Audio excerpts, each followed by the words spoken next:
Greetings YouTube, time for another bargain video.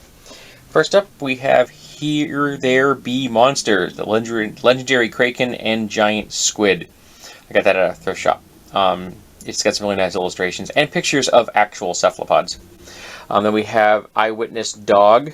I got that for my wife, she's a big dog fan. Early Man in America, and I picked this up mostly because it has a nice selection of images of Neolithic stone tools. Then we have The Owl, A Story for Children by David Mamet and Lindsay Krause. I got this for my wife, she's an owl fan, and she's working on a children's book, and it's got some really nice woodcut illustrations in there. It's really quite attractive. A Goblin Tale, I don't really know what that means. Then we have Super X-Men from Cracked, and Action Comics Weekly, which is Blackhawk, Deadman, Green Lantern, Secret Six, Wild Dog, and Superman. My father picked up both of these for me. I'll read them and I'll donate them. Then we have I Met the Walrus, a book about John Lennon. I work with someone who is a big fan of the Beatles, and this comes with a DVD. It was never opened. The envelope that holds the DVD is still sealed, and the DVD is still present. And I picked it up at a thrift shop. So apparently somebody probably got it as a gift and decided, I don't like John Lennon, and got rid of it. Then we have the Dover Thrift edition of Le Fanu's Green Tea and Other Ghost Stories, unabridged. I got that for my wife at an estate sale. Then we have a selection of cards. These are quilts. 24 note cards, 4 each of 6 subjects with envelopes. And I got this, it was still sealed. I paid $5 for it. I guess they normally go online for like 15. That's a good deal. We have Buddha for Beginners. I got that for my wife, but my wife wants to read it first. Then I'm going to give it to my mother. Then we have Bargaining for Advantage, Negotiation Strategies for Reasonable People, and Anger from a Buddhist, Wisdom for Cooling the Flames, from a Buddhist monk whose name I can never say right, so I am not even going to try. I know it's Thich Han, the last name. I can never pronounce the middle one properly. I've read this myself, and in fact I used to have a copy. I didn't know my wife was interested, otherwise I would have kept it. But we picked it up at an estate sale for not much at all. Then we have an entire season of America's Test Kitchen, which is still shrink wrapped. It was never opened. We have the live action Thunderbirds. I've never seen it. When I originally saw the promos and stuff for it, it looked cool, but I never got a chance to see it. Now I have a copy. And we have George Clooney's Up in the Air from the director of Juno, and I've heard good things about this. I haven't seen it yet. On to section 2. Here we have the movie The Score, which is very good. I watched this just last night with the commentary track, and it was quite good. Jimmy Neutron, Boy Genius. Bring It On, a film I've never seen, but I've heard good things about, so I decided I'd pick it up a cheap copy. My Cousin Vinny, I picked that up for the commentary track. And Bridesmaids, the unrated version. I've never seen this, but people tell me it's funny, so I thought I'd give it a try. Levenger Light Voyager, which is a reading light. This comes up like this, so you can look at things like that, and it also turns that way. So the light can be aimed down or in that direction for looking at things, and it has a clip to slide onto a book. Picked that up for $1, and it works, and I thought I'd give it a try and probably do a review. We have a bag o' plastic sea creatures, which I picked it up as ideas for miniatures, and there's one in here which is a wind-up. I'm probably going to give that away, but the others could be used as miniatures of one variety or another. We have a retro Bluetooth handset. So this hooks up to your cell phone through a Bluetooth connection, and it's a retro phone. I've seen these before. I've never tried one. Picked it up for $4, so I thought I'd give it a try. We'll see if I like it or not.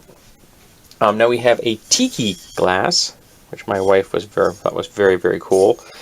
And it was $2, and it was from Hawaii. So I'm getting the feeling this is probably maybe 60s, 70s. Kind of, it's like that vibe to me, but I could be wrong. We have a copper Moscow Mule style cup. Got that at an estate sale. And I've been trying to cut back on ceramics. In fact, I'm getting rid of some. But this one just kind of appealed to me. The overall look and the shape, and the colors, and it's fairly well executed for an amateur piece. So I picked that one up. Then we have the seal of the city of Kilkenny, Ireland, 13th century. I mean, it's a reproduction made out of plaster, I think, but I thought it was quite attractive. I kind of like that medieval vibe thing. So I was hanging up on a wall.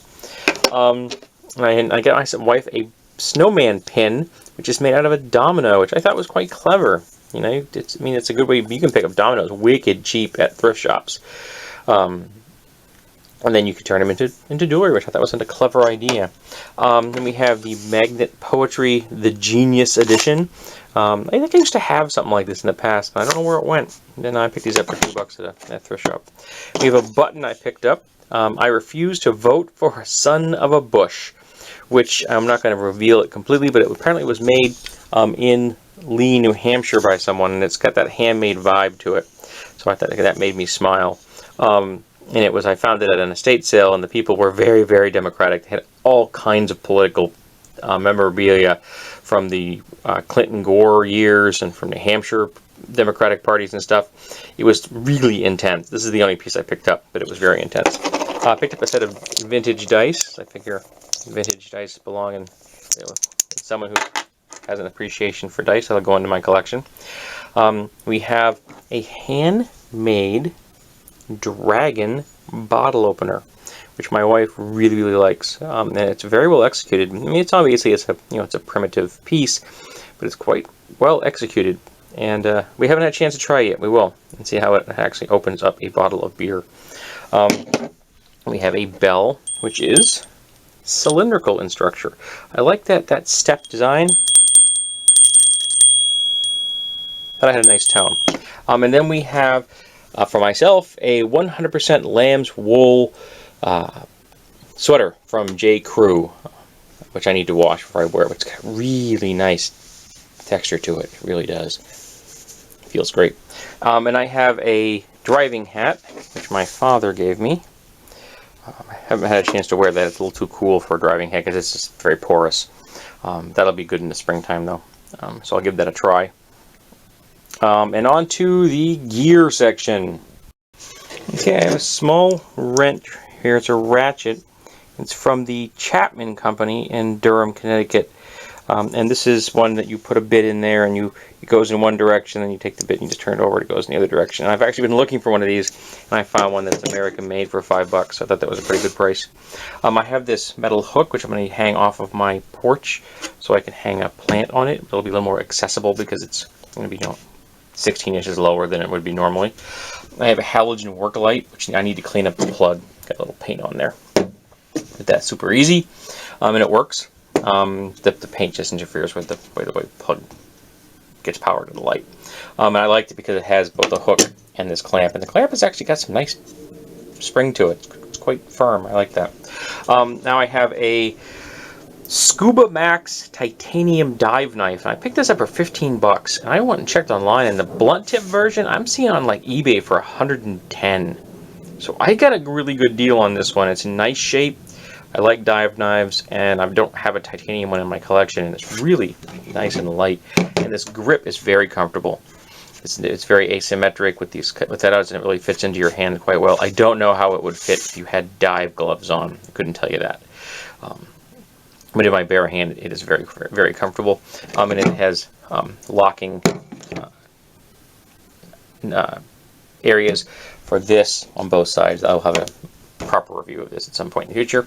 Now we have a lamp, which I bought for a friend who actually isn't interested in it, which is fine because I'm going to put it in my bedroom because I quite like it. I have a little lamp in there, which is just kind of boring. I like the very structural metal design on this one. And speaking of metal, we have my find of the week. This is my new vise.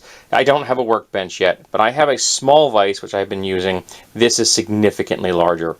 In fact, I can't even store it in the closet because it's so big. So it's going to need to stay out here in the office a little bit. I'll just tuck it in the corner. But I really like the design on this. It's not only is it got nice big jaws, but it's designed to hold cylinders, pipes and such, which is something I do on a regular basis. And overall, it's in decent condition, and I paid $25 for this at an estate sale. and that's a bargain. You're just not going to find it. It's a 4-inch set of jaws on there, you know. Maybe a bit longer. Yeah, my hand's about 4 inches wide. It's a little wider than 4 inches. And it's in nice shape. And when I do eventually make myself a workbench, this is going to have pride of place right in the corner, so I can use things, so I can use to hold stuff. I was very happy about that. So between this and this, I get some really cool buys this time.